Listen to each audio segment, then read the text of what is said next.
Director of the Center for Justice and Accountability, down to my far left. She is a lawyer specializing in human rights litigation and has wide-ranging experience engaging in human rights advocacy around the world. Prior to joining CJA, Carmen was a professor of global practice at the University of Toronto's Monk School of Global Affairs and Public Policy, where her research and practice focused on security and human rights.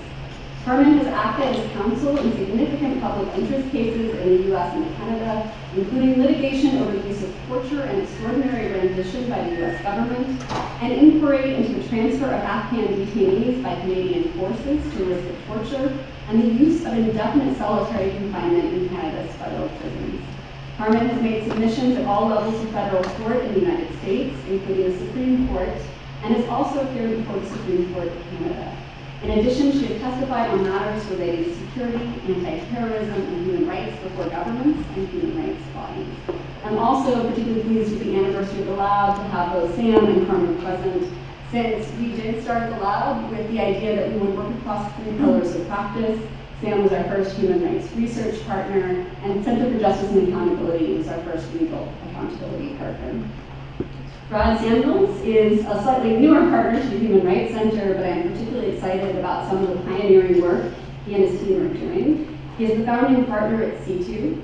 Trained as an architect, he leads a team of designers, computer scientists, researchers, and planners to develop new tools and methods for human rights fact-finding and reporting. Recent work includes an immersive 3D evidentiary platform for the International Criminal Court, an event reconstruction commissioned by the Organization of American States that examines police violence against protesters in Nicaragua, and an interactive report from the Ukrainian National Court that analyzes civilian fatalities during the Euromaidan protests. Current work includes projects in visualizing climate data for litigation in the US, as well as mapping and analyzing the effects of natural resource extraction on local populations in Peru. Last but certainly not least is Ida Sawyer. Ida is the director of Human Rights Watch's Crisis and Conflict Division. Before that, she served as the deputy director of Human Rights Watch's Africa Division, which covers pressing human rights issues in approximately 25 countries in sub-Saharan Africa. She has also been a public policy fellow at the Woodrow Wilson International Center in Washington, D.C., focused on pro-democracy efforts in the DRC. From April to September 2020, she served as Human Rights Watch's Acting Crisis and Conflict Director, overseeing and supporting a team of researchers as they responded to global crises, including Russian and Syrian strikes on civilian infrastructure in northwest Syria, aid obstruction in Yemen, rights restrictions related to COVID-19 emergency measures, and police crackdowns on protests that broke out across the United States following the killing of George Floyd. Ida came to Human Rights Watch from Cairo, where she had worked as a freelance journalist. She holds a master's in international affairs, specializing in human rights from Columbia University. So thank you all so much for being here. I think just by reading your bios, you can see how interdisciplinary, multidisciplinary the work of everyone in this room is, and how people are beginning to bring together as many tools as possible to advance human rights. I have up on the screen just some of the collaborations that the Investigations Lab has worked on over the last 6 years. I think that also really evidences the ways that digital information is increasingly coming into journalistic reporting, human rights reporting, and also legal practice. This is a picture from the original DVC, Digital Verification for our Student Summit, that brought together students in the spring of 2017 at the end of the first year of the Investigations Lab, from the University of Essex, also from Pretoria in South Africa, and of course from here in Berkeley, as well as a nascent group that was coming from Cambridge. I would also be remiss in kind of introducing this panel to not talk about Berkeley's role in helping to set some international standards and guidelines. While we've worked across all of these different areas of practice and the different teams that comprise the lab, one arc and the thing that brought us initially to thinking about the role of new and emerging technologies was ways in which that many cases at the International Criminal Court and in international tribunals more generally were falling apart at relatively early stages of practice or prosecution, in part because of the lack of corroborating information to reach the evidentiary standards for what survivors of conflict and atrocity said had happened in their community. So we worked with the International Criminal Court, journalists who really pioneered some of these underlying methodologies, computer scientists and other technologists, to begin to think through, are there international guidelines that are needed to help disseminate some of these methodologies, but to make sure that the work is being done in a way that really pays attention to the ethics and the utility of it. Finally, Berkeley has also pioneered, and I should give a shout out to Gisela Perez de Acha and also Brian Nguyen and Stephanie Croft, the first multidisciplinary open source investigations training for journalism and law students. They're trying to more consciously bring people together to work and bring the different tools that they have in their toolboxes to some of these investigations. With that, I'd love to open with our panelists and start with Ida, but to have everyone talk a little bit about what it is you do in the human rights space and how some of these new and emerging technologies may be coming into your work today. Great. Thanks, Alexa, and hi, everyone. It's great to be here. So I've been working with Human Rights Watch for about 15 years now, and I started as a researcher in the Democratic Republic of Congo, where I lived for about 9 years and spent a lot of time traveling around the country, documenting massacres and mass rapes, recruitment of children, other attacks on civilians by numerous armed groups and government security forces, and also political repression and crackdowns on protesters, as the former president, Kabila, tried to hang on to power beyond the end of his mandate. Eventually, because of that work, I was kicked out of the country, and then from a base in Brussels, started overseeing much of our work across Africa. And I'm now with our, as Alexa mentioned, with our Crisis and Conflict Division, which I'm leading now. It's a team of experienced researchers who are ready to deploy and respond to new global crises and conflicts wherever and whenever they might break out. And our researchers have a lot of specialized expertise and training and just years of experience documenting war crimes and serious human rights abuses during mass protests and social unrest, and documenting abuses during terrorism and counterterrorism operations from Yemen, Syria, and Iraq to Afghanistan, Myanmar, Kyrgyzstan, Ethiopia, the Central African Republic, and elsewhere. And for all of the work that we're doing, we're really, collaboration with Sam's team, with the Digital Investigations Lab, has really become more and more important and just such a critical part of what we do. And we're also trying to pilot new research tools and find innovative ways of visually presenting our findings and putting them out in the world to try to achieve as much impact as possible. And for that, partnerships with Brad's group, with SITU, and other partners has become really important. And I think these collaborations have allowed us to really corroborate what we're hearing from witnesses. We're doing interviews on the ground and really help us get the facts and debunk the disinformation, propaganda, rumors that are so often very prevalent in the conflicts that we're working on. And it also allows us to document and preserve evidence that we hope could be used for future accountability efforts. And it points us in the direction of where we need to go to carry out our on-the-ground investigations. And I think what we found is that it's often a very iterative process and very complementary, and we'll do on-the-ground research. We hear something that Sam's team has figured out, or that Brad's team has, and that leads to new research we need to do on the ground, and it really complements each other very well. And the tech and digital investigations can't replace the on-the-ground research, but we can do so much more when we have those extra tools. So I'll let Sam, Brad, and Carmen introduce themselves, and then we can talk more about some specific projects we're working on together. Yeah, that's right. Yeah, great. 6 years, right? Oh my God. I think the first session we had with the DBC was actually in this room. Well, they all look the same, I'm sure, but it feels like it's in this room. So it's really wonderful to be here. It's my first time back here since 2019.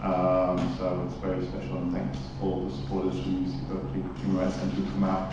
It's lovely to see you all again.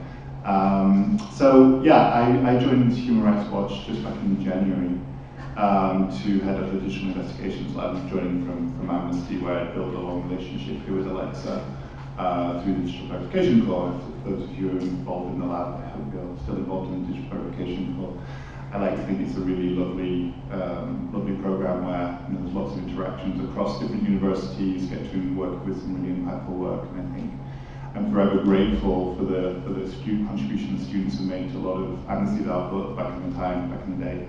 So there's a platform called Tear Gas that we built at Amnesty, working with Brad actually, which looks at the misuse of tear gas across the globe and things like that. So there's a really good space to contribute to human rights work sitting here in Berkeley. But at a Human Rights Watch, my job is slightly different. There's a slightly different setup. I'm working very closely across with the whole of the organisation. Human Rights Watch is a global reach. We work very closely across the whole organisation where we can. We're 5 members in our team. We have geospatial analysts. We have open source investigators. We have a quantitative analysis. Brian, who's sitting in the back there. Brian's actually based in the Bay Area, and with my colleague Alison as well. Thank you for coming along. And we have also a 3D modeler, an architect on our team, and we're looking to build out some of that work more. The natural space, I think, in digital investigations in some ways, certainly visual digital investigations, which is our focus today, is in the crisis space, right? It's everybody going to protests carries a phone with them today, right? Everyone's taking a picture of that. Airstrikes can be seen from space, and that's easily accessible to us today. It's not too expensive for an organization like HRW to buy a high-resolution satellite image.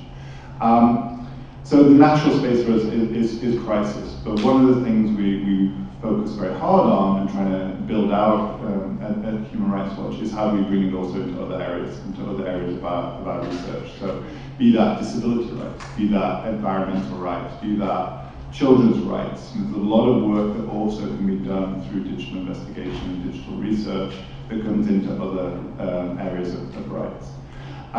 So we're trying very hard to build that out, always, and I think said it perfectly, always looking at how do we collaborate with our researchers, with our experts. I listed the team just before, it's five people. We're not experts across the different gamut of rights we have to look into, but we can bring new, innovative, potentially new ways of doing research to the subject area expertise. So be that a thematic expertise, be that a country expertise.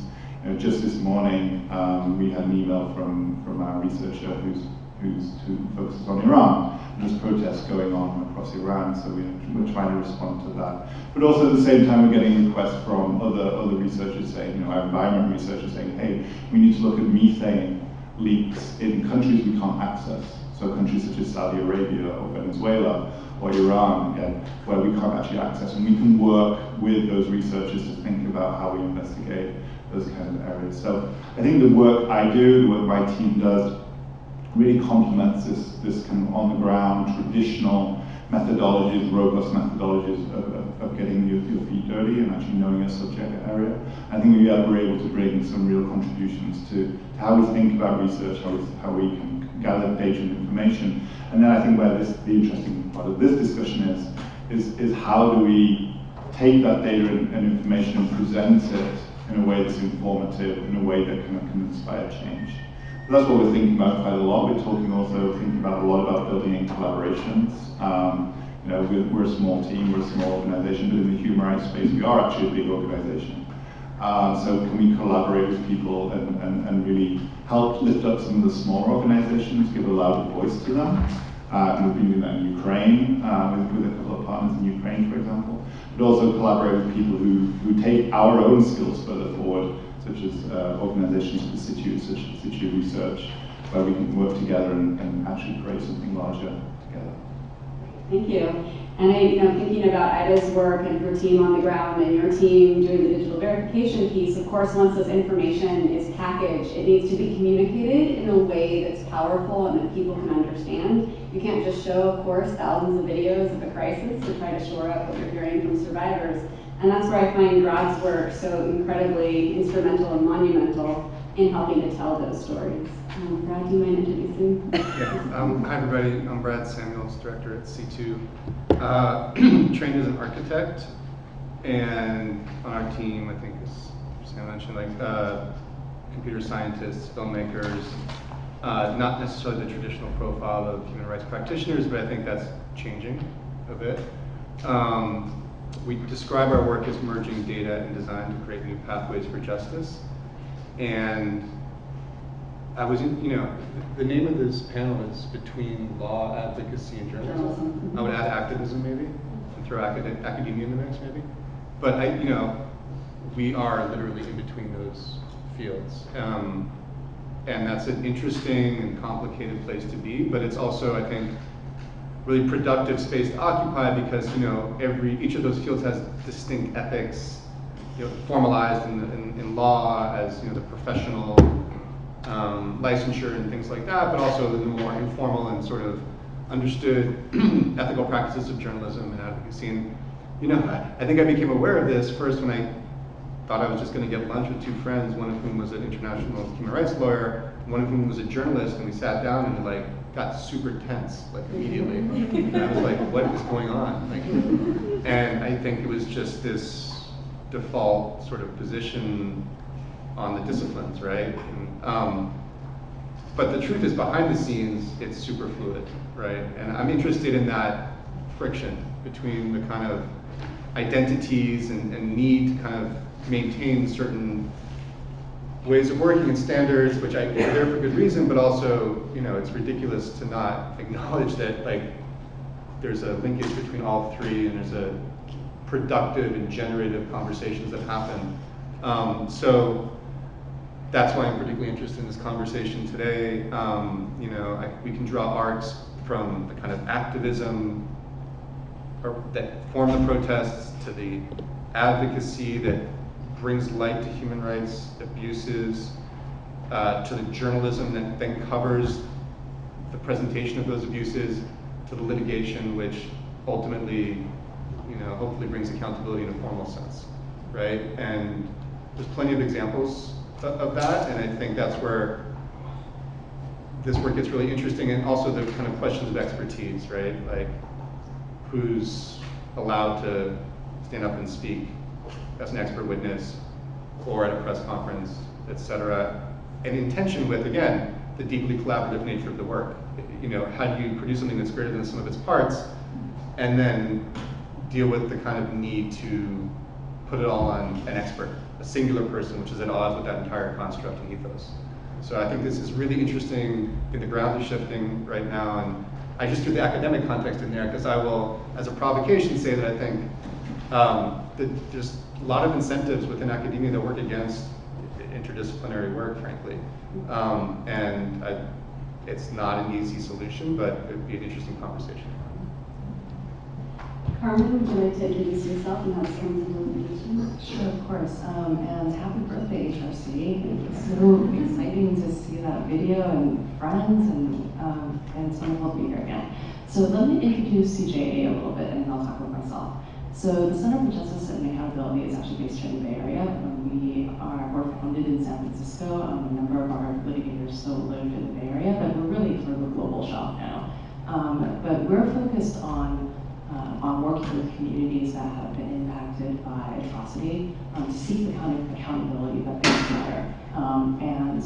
Primarily we work through legal means, but increasingly I think as an organization we're really thinking about what I like to call accountability with a lowercase a. That we are really ultimately an anti-impunity shop. And accountability is just in some ways a means to ending impunity in places where these crimes usually take place. So among the things that we do here at CJA, we litigate in US courts a lot. We also support international prosecutions that are happening in other countries. And there's part of our practice which is really also focused on developing the evidence that is available today in ongoing current conflicts for the cases of the future. And in those projects, we work very closely with the frontline human rights activists and documenters who are collecting that evidence to help them think about how their collection and preservation means and methods can help make sure that the information that they're collecting is put to their highest and best use, whether it's for advocacy or eventual litigation, case rolling, and that sort of thing. And so we work, we have teams that have been working in Myanmar, working with Syrian activists in Iraq around ISIL-related crimes and various other things. Myself, so as you heard from my bio, it may sound like I am a litigator, and yes, I am a litigator, but I am probably a litigator that doesn't actually really believe litigation by itself can actually achieve very much. And so I approach litigation as somebody who really thinks about it as just a legal intervention when we're thinking about campaigns for social change. And so the litigation always has to happen in collaboration with all the things that are in the title of this panel for us to actually move the needle. So I'll stop there and I can talk more. Thank you. I'd love to ask one question, and then I don't know if you'd like to show a video from a recent investigation. One question that I have for you is you've spotlighted some, one way we thought about the investigations lab when we were starting it was really as siloed areas of practice. We were working with a legal outfit, we were working with journalists, we were working with human rights researchers. But increasingly, I think it's become pretty evident that we're all consuming each other's information and producing it for each other at the same time that you're trying to work closely with people on the ground and also use a lot of these digital resources. When do those collaborations work and when do they not? And is there a way to try and advance the space? I can give it a shot. So I've had a couple of very good collaborations with news organizations in particular, with journalist organizations in particular. I've also had some bad ones, but let's talk about the good ones. And where it works is when everybody, I think there has to be a level of honesty and transparency, and I think that's where it hasn't worked, is when that hasn't happened. But that goes with any kind of collaboration, right? But I think in this space where it really works is when everybody brings their own piece of the jigsaw to the table. And I can give an example from a collaboration I did last year with CNN International, while still at Amnesty International, on a massacre in Ethiopia. There was 70 men who were marched to the top of a cliff in Moderator, outside the town called Moderator in Tigray, in Ethiopia last January, and shot. They were all of them were killed on video. It was a really heinous crime. At Amnesty at the time, though, we had no access to that area. We had zero access at all. We could not do interviews. We could not do that important part of like getting our feet on the ground and getting our feet dirty, speaking to eyewitnesses, no, but people who knew what had happened. CNN could.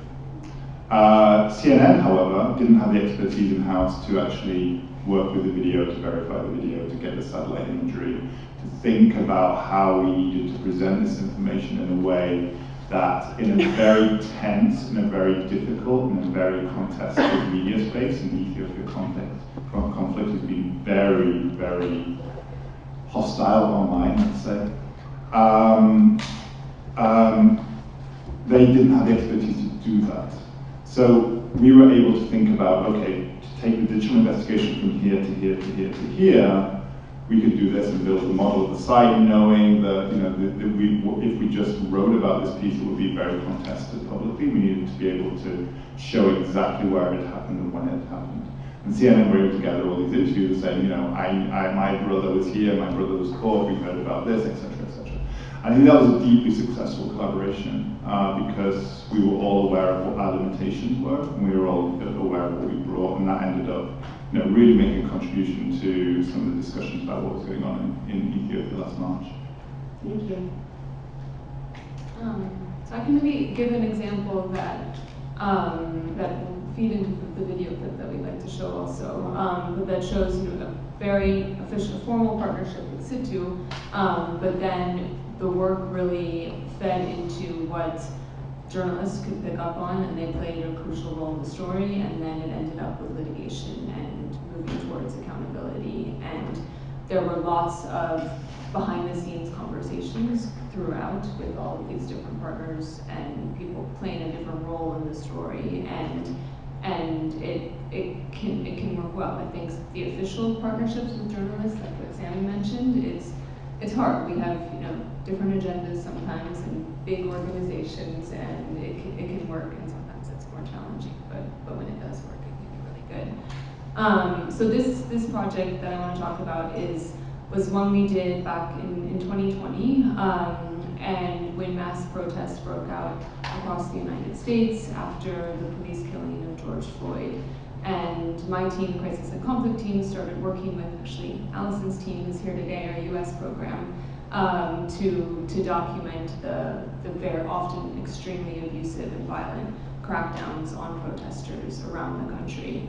And at first we were just collecting information, working with our lab, collecting lots of videos from protests across the country, and trying to think about what can we do with all of this material to have impact and to really do something with it, should lead to change. And then we started hearing about it. Actually, I did a couple interviews with people who were in this protest in Mott Haven, a neighborhood in the South Bronx, on June 4th. And this is a neighborhood that's majority Black and brown, and it was a protest led by local community activists from this neighborhood. It's an area that has experienced some of the worst consequences of systemic racism and police brutality in New York City and across the country over decades, some of the highest rates of homelessness in the country. And people were out they organized this protest to demand accountability, to demand systemic changes. And there was an extremely brutal police response. The protesters were they were tracked using this tactic called kettling, and it was a time when the curfew was in place in New York, and they were tracked at 10 minutes before the curfew went into effect at 8 p.m., no way to escape, and then the police just started beating them, and they ended up arresting over 250 protesters, including a number of street medics and legal observers, and at least 61 people had pretty serious injuries from the police brutality.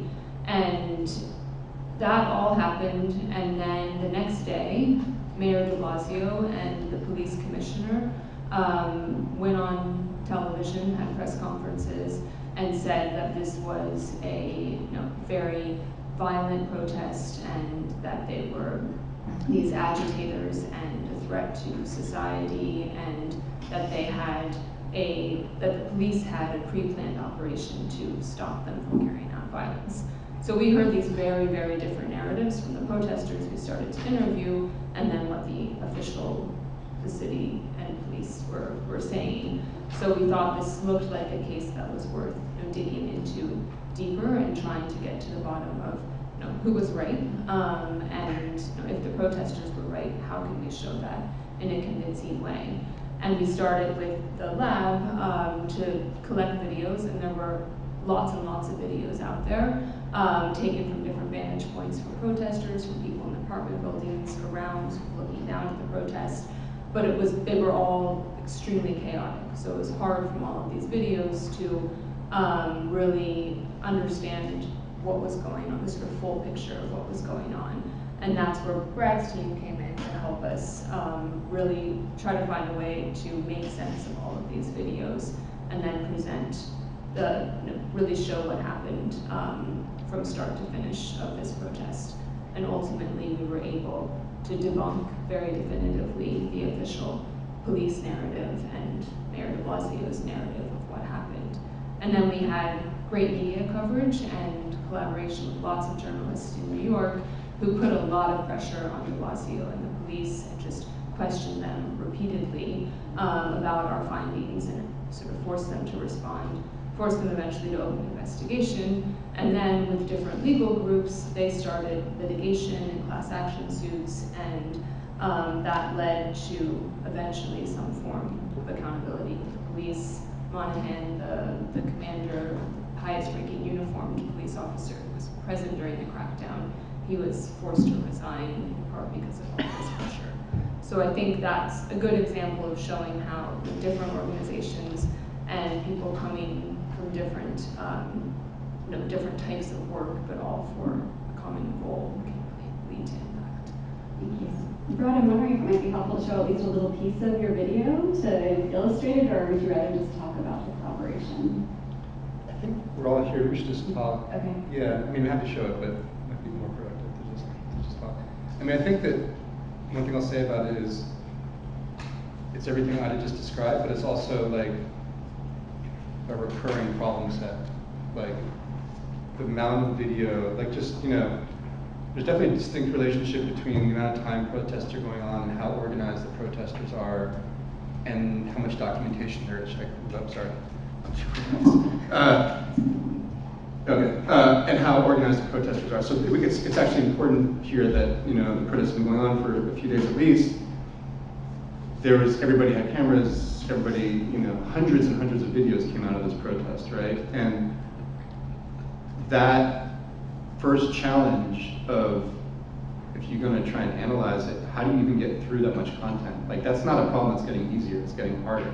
So on the one hand, it's like great that there's all this evidence, on the other hand, it's like, holy shit, this is a deluge. Like, how are we even going to get to the analysis? We got to find like the needle in the haystack, or the 4 or 5 videos out of the 800 that are ultimately going to become useful. And so we've begun to kind of approach that problem set almost like in a case agnostic way, because like every time it happens and every time there's more videos. And, you know, Ida mentioned the litigation class action case that is happening. We're working on that now. And I think it's like 20,000 pieces of body cam footage and surveillance footage alone, like not even the protester footage. So we have to like come up with tools and methods to structure the data that are collaborative. Like, so I would point to like Google Docs, for example, like really leaning in, and there's a tension there between the security needs, chain of custody needs, and these awesome tools that allow you to collaborate across fields. Like, that's a real thing. And we, depending on how technical you want to get, we can talk about how to reconcile the security question and the collaborative question. But it's really interesting to also like think about it structurally, because it was not the only protest, right? And now there's class actions for every single protest where there was police violence, and so exponentially more videos. And, you know, working on that, there's another case we have in Ukraine, 70,000 CCTV assets, and maybe some stuff just came out on January 6th. It's like, we have to think about it structurally, not, because if we just pursue and build things case by case, like, you'll get it done, but you kind of hack together these tools that either break pretty easily or not so easy to kind of reapply the next case. So that's a big thrust of our work at the moment, to kind of step back and take the resources, which involves some restraint, because there's always stuff coming in, and think about like the long game.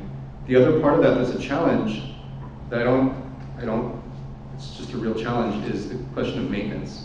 So like, we're building these tools to help navigate this deluge of footage, but then they have to be maintained, like any piece of software or digital whatever, like, you know, and how do we do that? How do we secure the funding to do that over years? If a court case is 4 or 5 years, like, you know, things change. The thing we built for the ICC doesn't like work anymore. So like, I don't know, all these are like really interesting questions. I think they're like really critically important questions, and they sometimes get overlooked. The structural stuff sometimes gets shelved indefinitely because of the exigencies of the crises we're dealing with. And I would love to have everyone from funders to academia, which actually probably is a great place to push ahead with some of the research and the tool building, focus on the problem sets as opposed to just the cases themselves. Sounds like a great workshop for us to host somewhere in the world, either here or elsewhere at some point. Carmen, I'm wondering if you can mention a little bit from your perspective in law and someone who's fighting this larger arc against impunity, when it works and it doesn't. When it works and when it doesn't. I think that's, you know, I think with respect to sort of the collaborations, when it works is when, and I think this was mentioned earlier, everyone recognizes what their own limits are. But the flip side of that is also recognizing the expertise of others, and the expertise of others in cognitive fields, that we are all bringing a different expertise to this work. I think there's, I'm smiling a little bit at the tension that Brad was describing between the journalist and the human rights lawyer, because one of the things that human rights lawyers always complain about is, like the information that journalists or human rights researchers are collecting is not up to an evidentiary standard, and so it's not usable, and like blah blah blah, and then there's this reification or some sort of valorization of certain types of evidence over others. And for me, it's all a continuum. We all just actually use different tools. We belong to different guilds that have different markers for reliability. But I think we're just all kind of, there ought not to be a conflict in how we think about the common cause.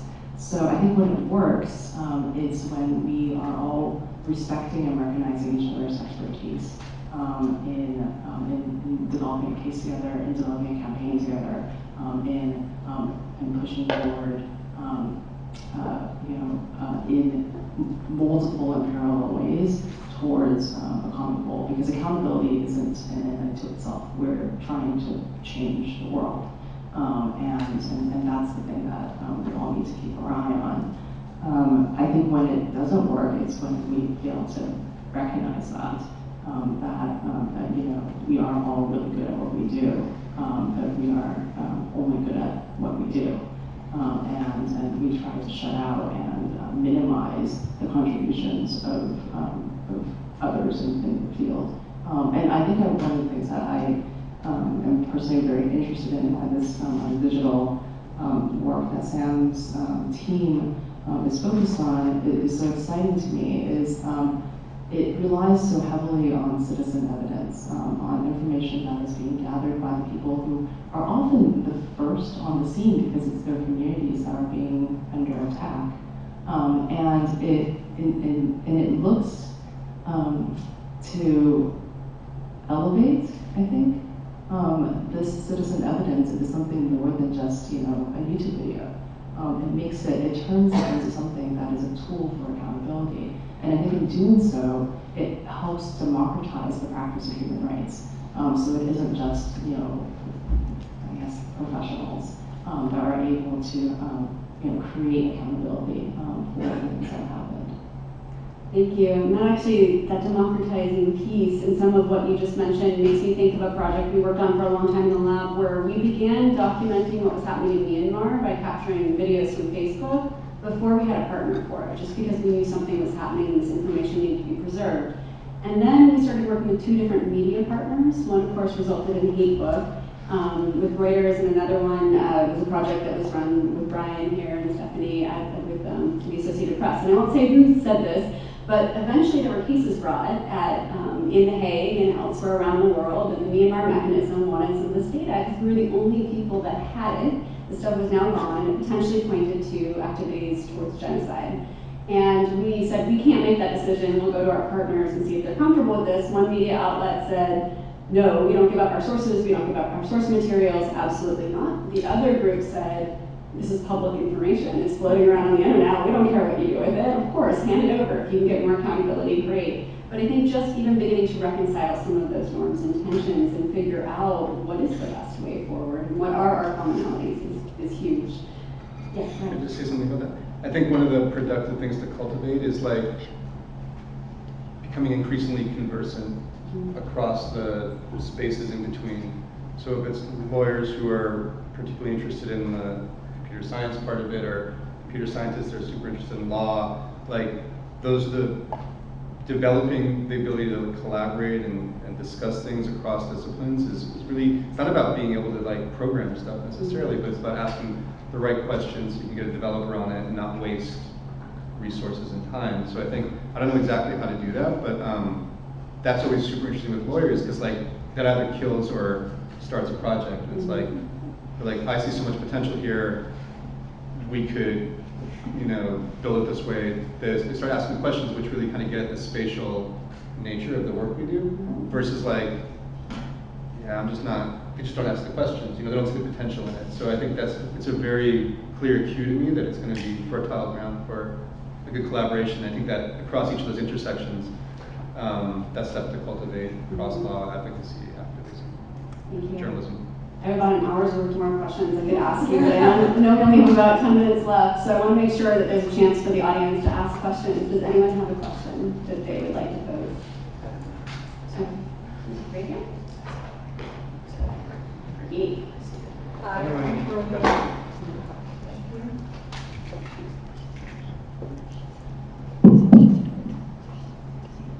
My name is Jeremy. I'm at the School of Public Health. I'm going to ask an epidemiology question.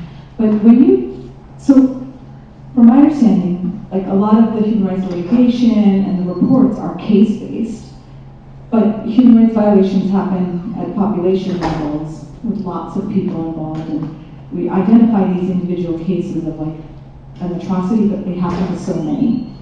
And given that you're collecting this deluge of data, is there like a way to analyze that data at this, let's say, epidemiological level, to look at all of them coming in, and have you thought about that, and how do you manage that? And what would you do from a legal perspective about that data?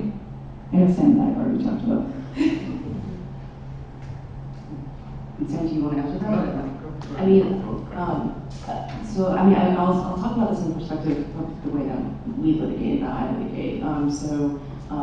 We bring strategic cases. And so what that means is that we identify emblematic cases that really aren't just about the one individual or the handful of individuals that we represent. And the way that we design our cases is precisely so that we could put in that kind of information that demonstrates sort of the scope and scale of harm across communities. And one of the things that we've been doing in a number of our cases for the past decade or so is to really, not from a public health perspective, but to bring in expert evidence that talks about intergenerational harm and intergenerational trauma, and so that the impact that there's obviously this sort of wide social impact of atrocity, but to think about it both in terms of the breadth of it and the depth of it over time, and so we work very closely with like the Stanford trauma, for example, to develop that sort of expert evidence. But it's a great question, because I think one of the challenges really is to reconcile cases that are against one person or brought on behalf of certain individuals, but really to make it represent something much bigger. I think the space both are needed, right? I think if we think about where does human rights advocacy, activism kind of go into the journalism space, I think you're trying to achieve two things, right? The Carmen's work comes later down when we're finding these individual cases and we can like finally hold them to account. But to get there, we have to be drawing attention to what's going on in the first place. And I think one of the spaces with the digital information that we're using, the investigation techniques we're using, the tools that Brad's team has built, which is awesome, allows us to then create structure around this multitude of data to actually then give journalists actually quite often something to talk about. Right? Often like a journalist sitting there like, I want to write something about Myanmar, I want to write something about the situation of the border between Belarus and Poland, but I don't know what to write about it because there's all this information, I don't know how to structure it.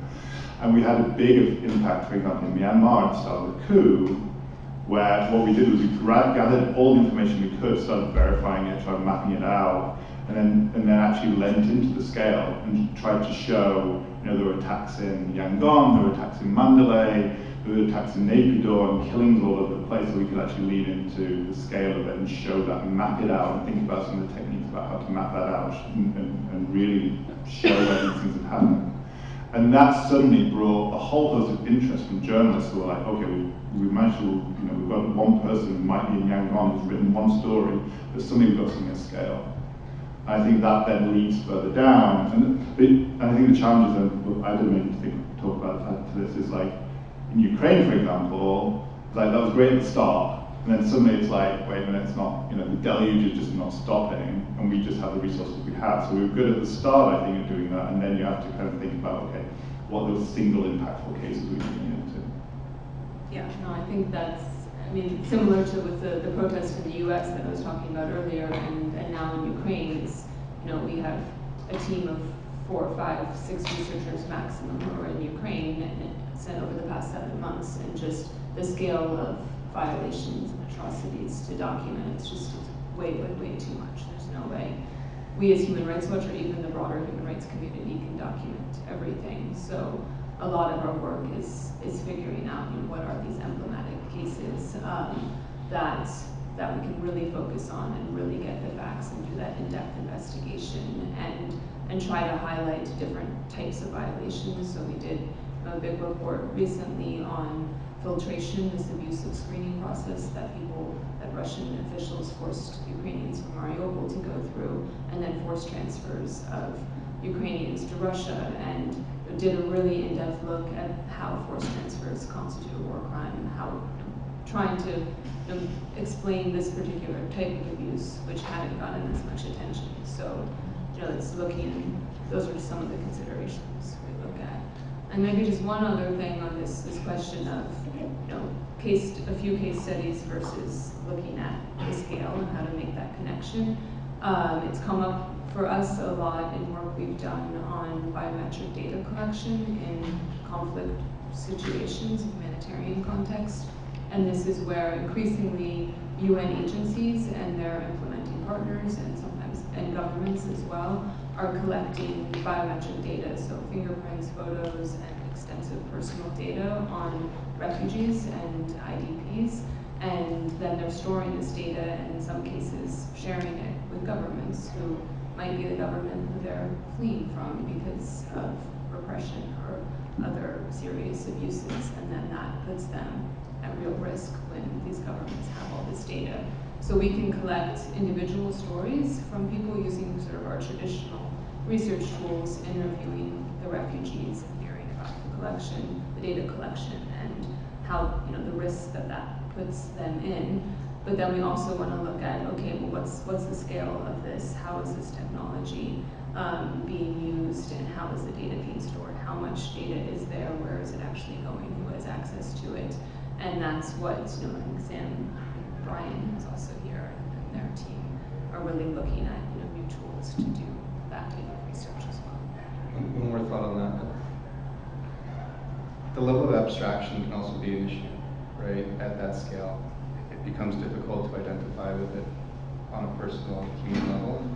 And there's some technical corollary, which is always interesting when the technical stuff begins to line up with the conceptual, which is, in almost every case we're working on, we're starting far away. A satellite image, right? And satellite image moves to probably something captured by a drone, which is a different media format. And then that moves to something captured by, a videographer on the ground, right? And may even move to the scale of the human body, depending on what it is, or even underground if it's a massacre. But taking so at the massive scale, or even the global scale, you can begin to see the patterns and the large data, big data, right? But then helping the audience transition through scales to the personal individuals, which sometimes are driven by somewhat myopic, idiosyncratic legal reasons why we just have evidence on this one person, or we have access to this one person, and we end up talking to them. But it's a way to make those connections that I think actually are really important, so you get both the deep dive, but the sense of the totality. Something we've been encountering a lot. We are at real risk of being invaded in a few minutes by a class, and I see that there's still a couple of questions. I would really love to invite everyone to come out to the hallway as soon as you close, or come up front so that we can talk further. This is obviously a much bigger question that needs to be held, and I hope you will host it at HRC. If we can just end with one comment from each of you, either what you think is needed for the future of the space, if there are people and collaborators that aren't part of these collaborations yet that you'd like to see have come in, or one piece of advice for students who are starting this work and looking to make it their career, maybe a final word from each of you in a minute or less. Dan, you want to kick it off? Sure. I guess one thing I would think of, and I just want to highlight something again here, is expertise in this area and support for our work can come from all over. So different forms of expertise are required. So never think that something you know or you've worked on or you're an expert in can't contribute, because it can. like when you're just really like regular conversations about, you know, human body, I suppose, in a way, and how people get hurt all the time, right? And there's other people we talk to all the time. We talk to physicists all the time. We talk to chemists. We talk to biologists. We talk to, you know, so any form of expertise can be really useful in space, so never underestimate your own expertise. Thank you, Adam. I would just like to make a plug to please stay in touch, and also let you all know that we're hiring. We actually just posted this morning a job offer for a new researcher on our crisis and conflict team. So you can find the details on our website, hrw.org, and then search for jobs, and we'll be there. We're also hiring for a senior editor for our team, and then just a preview that in the next week or two, we should be posting for an open source research assistant to work with my team, but then in very close collaboration with Zach's team. Thank you. Brad. I guess I'll just say, like, I'm also teaching as well at an architecture school, and an architecture studio, and my big goal for the semester is to make sure the students leave with a much broader sense of what their skill sets might set them up to do, and I'm sure that's not unique to architecture. So, and I would also say I think it's like a time in one's life before things kind of narrow down that you can really explore the boundaries of your discipline, and it's a good time to do it. So, thank you. Carmen, if you want to take us away. Oh gosh, I guess I will also make a plug that CJ is always looking for interns and postgraduate fellows, so check us out, cj.org. But I think that my concluding thought is that probably the same as Sam's. There really isn't a single discipline that doesn't have something to contribute to this work. On any given day, I will be talking to an anthropologist, or I'll be talking to a political scientist, or you know, right now we're doing a project with a demographer. So because atrocity impacts societies in so many different ways, there is no discipline that cannot contribute to this work. So that's where I would be. Thank you.